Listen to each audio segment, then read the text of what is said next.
The end of my first week back in Paris. I've been here since Sunday. It's now Saturday, and my jet lag is still going strong.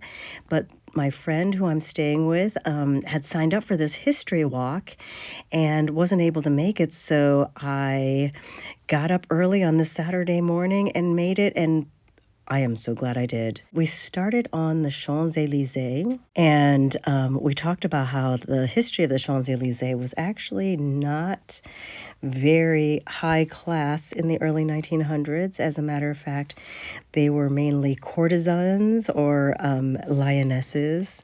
And so this is a building, it's now an auction house, but this was a building that belonged to a courtesan.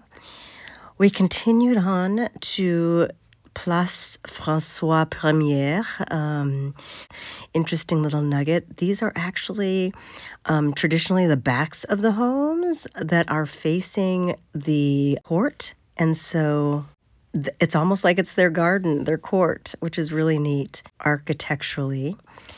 We went then to see this Armenian church, which was absolutely lovely.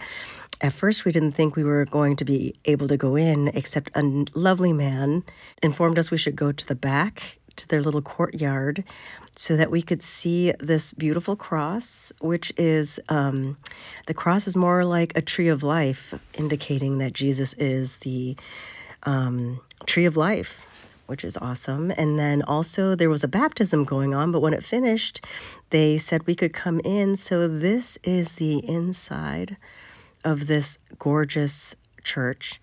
Then we went down a couple doors, and this is the Notre Dame de Consolation. It's currently being restored, but the fascinating history with this is that this was put up after the Great Fire of La Bazar de Charité, and it's a super sad story, but very fascinating and horrific at the same time. And then walking back, some of the homes have been turned into embassies. And we passed this, which used to be the storefront for Lalique. And you can see that this door is crystallized with sandblasted crystal. And this is the only crystal door, I think, in Paris is what he said.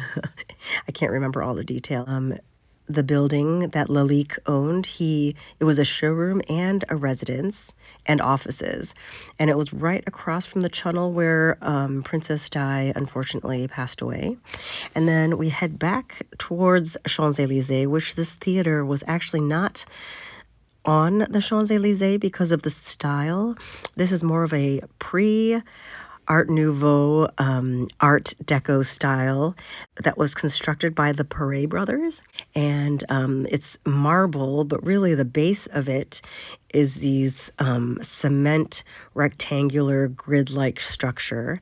And this is actually from famous sculptor, I believe his name is Bourdelle, and on the right, that is his muse was Isabel Duncan, the modern dancer.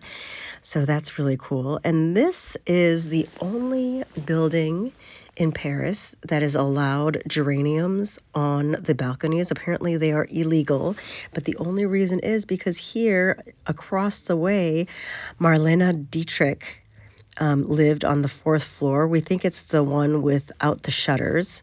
And she pulled some strings.